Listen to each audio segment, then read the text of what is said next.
Greetings, this is Artie from Artifact Electronics. In today's episode we'll be looking at this RS-130 programmable scale generator. It is a Eurorack synthesizer module, and you can see lots of stuff on the bench. That's because I believe that this module is misbehaving, and in order to find out if it is, and in order to fix it, we're going to have to make some measurements first. Now, we're going to use this in Quantizer mode, and the name Quantizer is very descriptive already. What this specifically does is it takes a continuous analog input voltage and quantizes it to certain states or voltage levels. Specifically in this case, it's going to quantize the voltage, so when we're driving in a voltage-controlled oscillator with this, it generates notes from the equally tempered chromatic scale, which is what most Western music is played in. A little bit of background on voltage control for synthesizers is probably in order. Bob Moog of the Moog synthesizer fame invented voltage control of oscillators in the 60s. And oscillators existed long before that, but they were these huge clunky pieces of electronic equipment with a large dial on it, where you had to turn the dial to change the frequency. You could do effects like police sirens very easily with that, but it was totally inappropriate for live performance. By basically giving an oscillator the ability to be controlled by a voltage, and providing a keyboard such as this that generated the proper voltages depending on which key you pressed, the voltage-controlled oscillator became a real musical instrument that could be used in real time. Moog specified the voltage standard as follows. It was a 1 volt per octave spec. That basically meant that going from C to the next highest C would be achieved by a voltage difference of 1 volt. Since there's 12 notes in an octave, in order to get to the semitones, that was basically 1 divided by 12, which is approximately 0.0833 volts. So starting at the very lowest C over here, which is sitting at 0 volts, in order to get to the C sharp, you would have to add 0.0833 volts. In this case, starting at 0 for a total of 0.0833 volts, and that would give you the C sharp pitch. Now, he also invented, of course, or added the keyboard to that to give you true musical expression. And the keyboard generated quantized voltages depending on which key you pressed. And the keyboard, of course, looks something like this. And but it is quantized. This does not generate continuous analog voltages, but it already generates the proper voltages. So from what we said before, if you play a C2, that is 2 octaves up from the lowest C, this will generate 2 volts. And if you want to play the next lower note, which is a B, you need to subtract 0.0833 volts from 2 volts, and that'll give you that one. So with a keyboard, you don't need to do any quantizing, because the keyboard already does it for you. However, there are other devices used on modular synthesizers that generate continuous analog voltages and that are used to generate sound. As I said, you can use a low-frequency oscillator in this case to create a police siren very easily, but what if you want to quantize that to musical notes from the equally tempered scale? The most pressing need for a quantizer came up when sequencers were added. And basically a sequencer is an array of potentiometers that generator voltage, say between 0 and 5 volts, and by setting each of those potentiometers and then stepping through them, you can have a melody playing.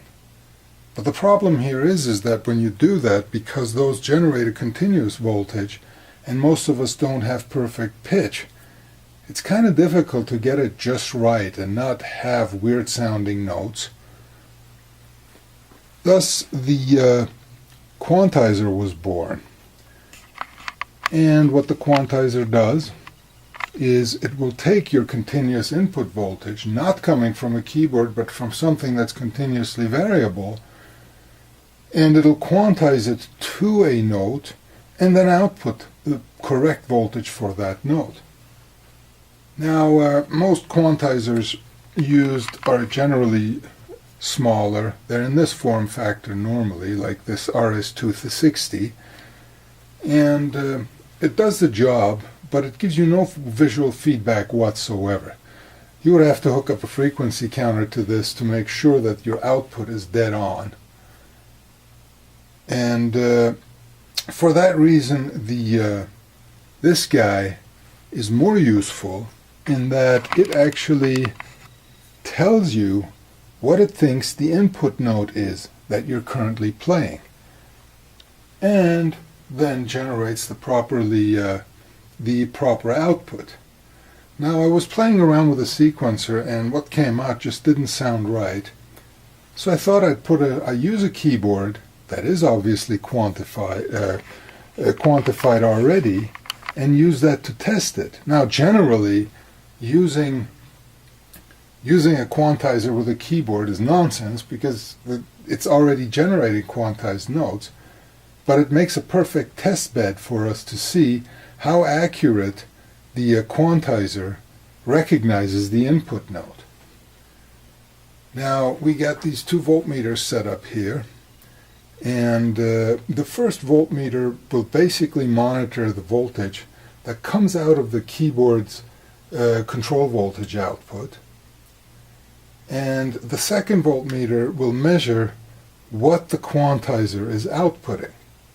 And for our tests here, that should be, first of all, whatever note we play on the keyboard should be accurately reflected over here, and then it should output the exact same thing that was input to it. And that's why I earlier said this kind of setup is nonsense for actually creating music, but it is the kind of test setup that we're going to need to verify functionality of this.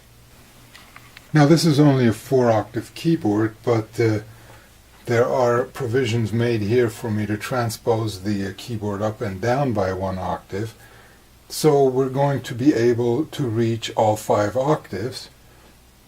Now, for most keyboards, electronic keyboards have 61 keys, which is 5 octaves of notes plus 1 more note on top. And the reason for that is those keyboards go from C0, which is the lowest, to C5, which is the highest key on that keyboard. There are, of course, other keys out there, most notably the piano keyboard with 88 keys, and there are 76 key keyboards, and nowadays there's keyboards that have a very small range, such as 2 octaves or less, which is kind of a useless keyboard to me, but I guess they're popular because you see them on the shelves all of the time.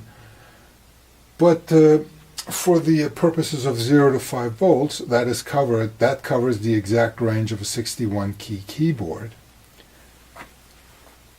So let's have a look how this performs. We are currently, this is the lowest C, we press it, the voltages are 0 volts, both what comes out of the keyboard. Remember, this is a keyboard and this is the output of the quantizer. And to test the theory of the 0.0833 volts, we'll go through a C sharp, which is the first note, and let's ignore this for now, which you can see is completely off. and that is already an indicator of that there's something wrong with this. It does recognize that there's a C sharp coming in, but the output is plain wrong. So to avoid confusion, let me turn this off for now while we just look at what the keyboard outputs. So if we go to the first C, that should be 1 volt. And we can already see trouble on here. It's telling us, no, there's no trouble. This is actually correct. It is telling us that a C1 was pressed. So now let's try C2. And now this is where the trouble starts. The keyboard is outputting the correct 2 volts, but this thinks it's a C sharp 2. And this gets worse as we go up the keyboard. So I go to a C3, 3 volts. So the keyboard is acting correctly, but this is thinking it's a D3. And so on and so forth. When we're hitting the C4, which should be 4 volts, it's telling us that's an E flat 4. And after switching the range here to get to the C5, now that I press the uppermost C, we're hitting our 5 volts on the output, but this is getting completely maxed out because I know that it's essentially this value field is showing us what key was pressed relative to the lowest C, and it is seeing that it is the note value 63 should be C5, but it's actually telling us that we're higher than C5. So this thing, it's kind of inaccurate, but in this sense, but we can see right now that the scaling that this recognizes, we see from this voltmeter that the keyboard outputs the correct scale, but this is misinterpreting the scale.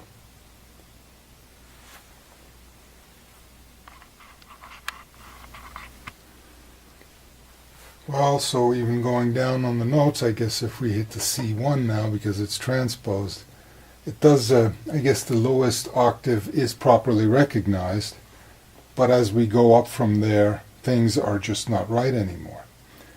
Now, the quantizer itself is essentially set up as a rudimentary DS peak. The input voltage, or the continuous voltage that it expects, comes in, gets digitized, then they, I would think, they do a lookup, a table lookup in the digital domain looking at the closest valid quantized value, and then essentially take that value, output it, and at the same time look up what note it's supposed to be. Now, since the notes go bad as we go up on the keyboard, it seems to me that there's either a problem in the A to D conversion or in the lookup in the digital or in the computer code that looks up what note it should quantize it to. The next logical step is, of course, to look at the input circuitry and see how that can be adjusted. Schematics are not available for this device, but it's all through-hole technology and easy to reverse engineer with a continuity tester. Now, one thing that I tested before we get into the front end, you can see it goes through all this stuff and ends up at the A to D input. And the A to D is actually not a separate device, but it's part of the processor. The processor is an 8031 derivative. It's an 80C535 that has the built-in A to D. And from my experience, those are very easy to damage by overvoltage or negative voltages. So I decided to bypass all of this and inject voltage in steps of 1 volts directly to the input over here. And what happened was I got the exact same results that I got before when using the front end and using the keyboard with the correctly scaled voltages. It is misinterpreting the inputs. Now, that can be one of two things. The A to D is actually fried, and I quickly dispelled that because I had an extra processor and I swapped out processors. And while I was at it, I also swapped out the LM358, just in case, with the same results. It didn't make any difference whatsoever. And then I did some tests with what sort of voltages it needed, and the voltage, for instance, for a C3, which is supposed to be 3 volts, was lower. It was around 2.8 volts. And as we went up, the voltage for a C3, which should be 3 volts, I had to bring that down to 2.7 something volts for it to see that as a C3. So I looked up in the spec sheet, that A to D is not that nonlinear.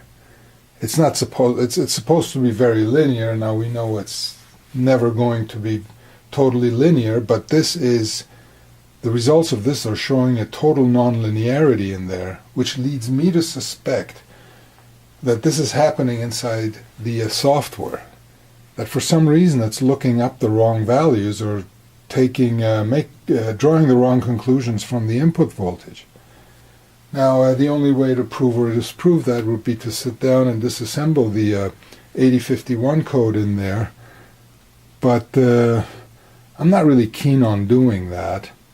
So what I came up with is going back to the input circuitry over here. What if we scale this voltage?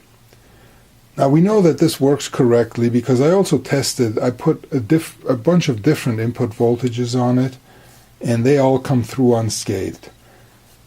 It's basically a simple adder over here, 2 inputs that are additive, and a transpose manual pot that you can use to transpose what is coming in.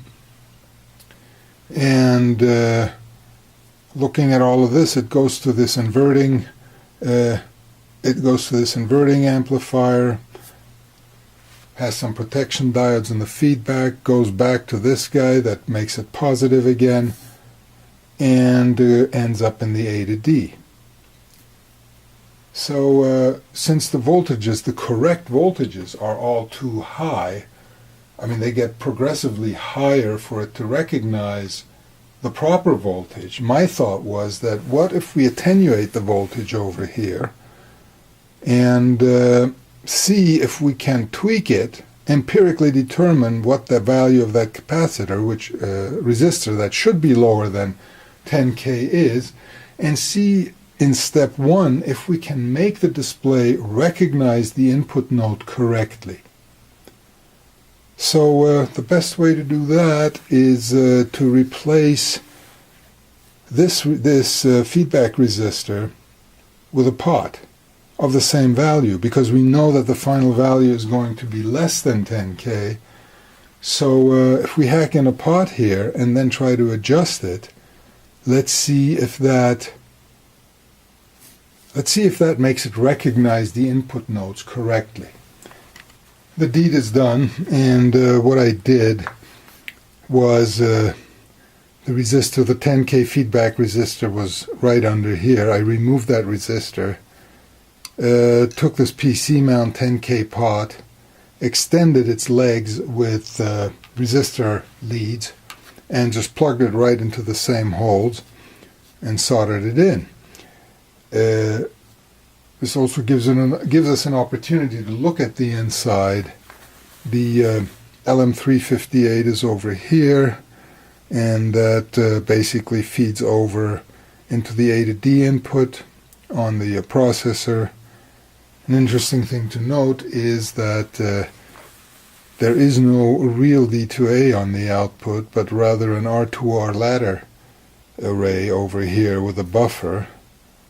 I'm not sure why they did that, especially since the savings for an 8-bit DAC couldn't have been that high, but I'm sure they had good reasons. And the nice thing is that on this side, there are 3 adjustments for adjusting the control voltage output. So once we see that once we scale it with this pot, once we see that it recognizes the voltages, the notes correctly, we can then make up for whatever shortcomings there are on the output by adjusting these three pots in a round-robin fashion to get the proper outputs. Two more details. I originally thought of using a multi-turn pot, but it's not really necessary because the range we're adjusting it in is pretty narrow. Also note that they use the multi-turn pot for adjusting the LCD contrast, which I would call overkill. But anyway, that's what it looks like on the inside. Here's the Eurorack power connector. And let's hook it up now and see if by adjusting this pot we can get it to recognize the notes correctly. Alright, let's see what's going on here. So the keyboard's still putting out a C1.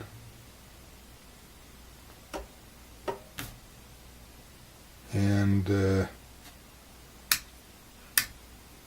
oh, this is C1 because the keyboard is transposed up by 1 octave. So our C2, as we saw before, shows up as a C sharp 2, and at the very upper end it's telling us it's an E flat 5. And that E flat 5 is supposed to be a C5. I mean, it's getting topped out over here. So let's find a screwdriver and turn our newly added pot to see what that does. Alright, let's try to adjust this and see if we can even out the scale. So what we got here is we are outputting, well, let's make sure this is working, the highest C, which is 5 volts, and it is telling us that it's in E flat 5. So what we're going to do here is turn this pot back till it sees a C5, and of course the pot can continuously turn. I regret a little bit not having put a multi-turn in here now, but let's see if we can make it work with this. So C5, B, and it goes to B flat immediately. I'm playing the B4 and it thinks it's a B flat, so let's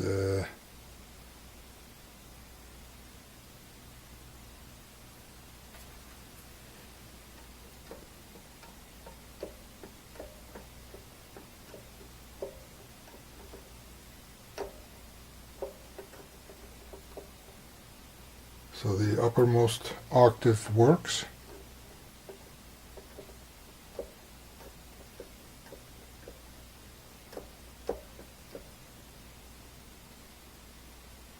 Second one.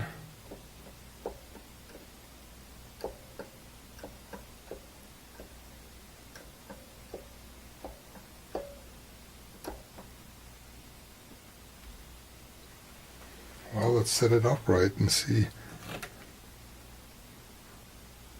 so we don't have to turn our heads, but we were at C2, sorry, and we'll go down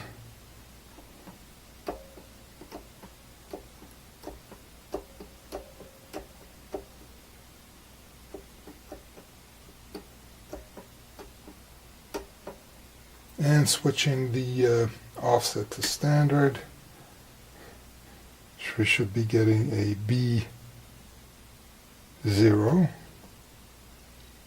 and that is a B0 if it doesn't show you a suffix. It's the 0 is implied. B flat, A,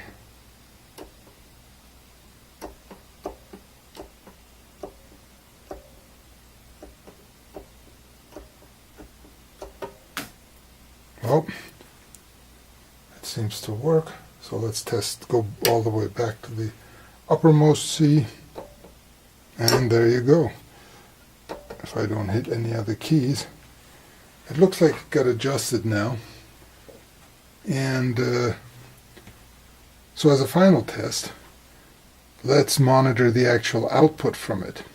And what we expect to happen is that the output should match what is being input. Because remember, these are quantized voltages coming out already.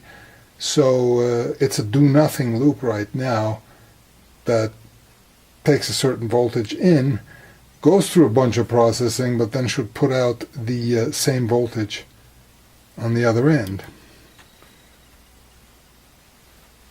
So we're good there. Going into the middle, still good, still good. And going back to the lowest C. Now that's very interesting, since I didn't do any adjustments while I was off camera of the R2R output DAC. So I think my theory of the lookup on the input by the processor being wrong is probably the true reason why this is happening, because the output section itself, we haven't touched the output section at all. We just modified the input hardware, which makes it look up the notes correctly now.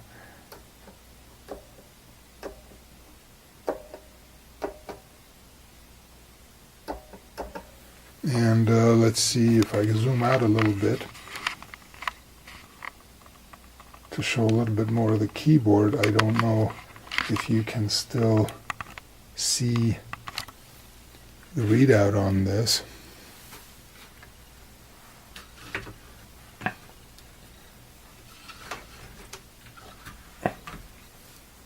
You can kind of see it here, but if we start from the very top,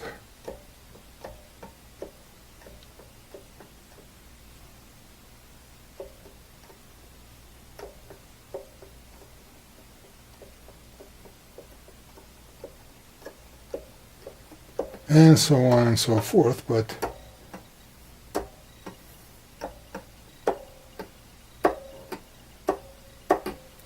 I think it is now scaled correctly, and I think, I know that this is now fixed and can be used for sequencers, LFOs, or anything like that to generate equally tempered the notes from an equally tempered scale. Even though this works, I'm a little bit uncomfortable with the results because I've actually gone in and had to modify the hardware, which still means to me that most likely I may have band-aided a problem in here that I couldn't find. But I went ahead and I replaced all of the chips with extras I had. I went in and I tested measured all of the resistors, capacitors, the supply voltage. I pretty much did everything I could, and the hardware seems to check out, unless there's some board contamination or something odd happening. I think this thing is working correctly, and it is a total mystery to me why I would have to scale it to make it work right. But here you go. That's the result. Now, one other thing it does is, remember, it's a programmable scale generator. You can actually program your own scale, and it has some built-in scales. So first it says plain user mem, which isn't initialized to anything right now, but we set it to a C major scale, and when I start playing notes, it will only play notes that are on the C major scale. So for instance, if I hit an F, the F will come through correctly, but if I hit an F sharp, it'll get ignored because that's not part of the C major scale.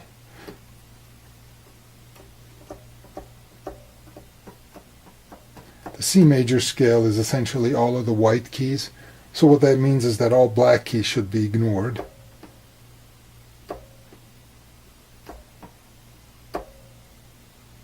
oh, they are getting ignored, but what it's doing is it's quantizing the A sharp to an A natural, a G sharp to a G natural, and the F sharp to an F natural. So the quantization rules, let's see if they're consistent. What would it do with a D sharp? A D sharp goes down to D and a C sharp goes down to C. So it's basically quantizing those notes down. It will also do a C minor scale. Oh, we already had that. A C major arpeggio, a C minor arpeggio.